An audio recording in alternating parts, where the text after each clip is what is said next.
We've all heard about the meteoric rise in the use of large language models like ChatGPT, but I'm sure that many of you have been frustrated with the results that you're getting from tools like that. What I want to do tonight is convince you that you should learn what's called prompt engineering. There are a large number of models that you can play around with. Each of them has their own slightly different behavior in terms of what they're trained on, what kinds of tasks they're meant to do. But by and large, this is not the most important thing in terms of getting the performance or the capabilities that you want from your language model. So here we see a variety of companies like Meta, OpenAI, Amazon, so on. But for what I'm saying, it doesn't really matter which one of these you pick. The same principles will apply. These are some general ideas. Since large language models are fairly new, I will use an analogy that may be more familiar. In the year 2007 or so is when I first learned about Google. My mother showed it to me, and I saw that you could just type in whatever query you wanted into Google, and you could get results.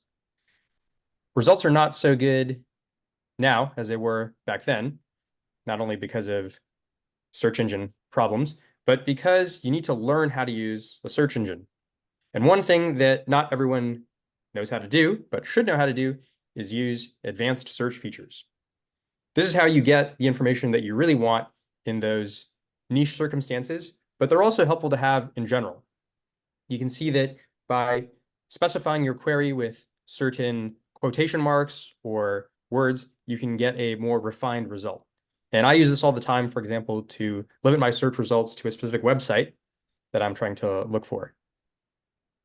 This had to be taught to me in a library class, of all things, that we took in school, but I also did a little of playing around on my own, and I think that has made my search results work for me a lot better.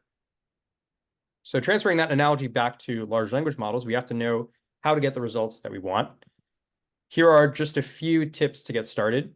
The first is to give context to your language model. Tell it who it is. Pretend that your language model is a person and you're telling them what their role is in the task that you're trying to do. It's even better if you can give structured examples. What inputs are you expecting to give to ChatGPT or whatever model you're choosing? What outputs do you expect from it? What task is it supposed to do? And specify that as clearly as possible. Not only the examples, but even the format of what it looks like would be better.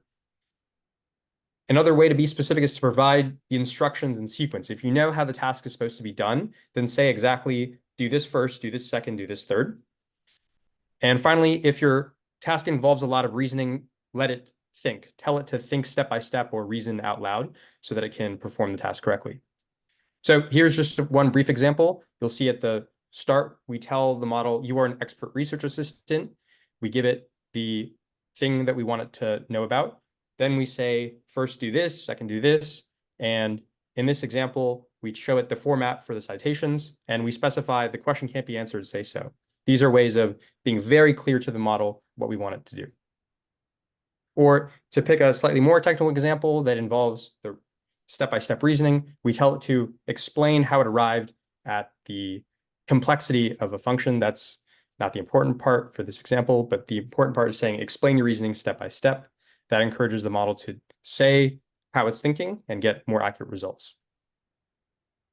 These are just a few tips. You may want to check something like Anthropic's prompt library to see how to give good prompts for the kinds of tasks that you're interested in. They have a lot of different examples, which can be helpful.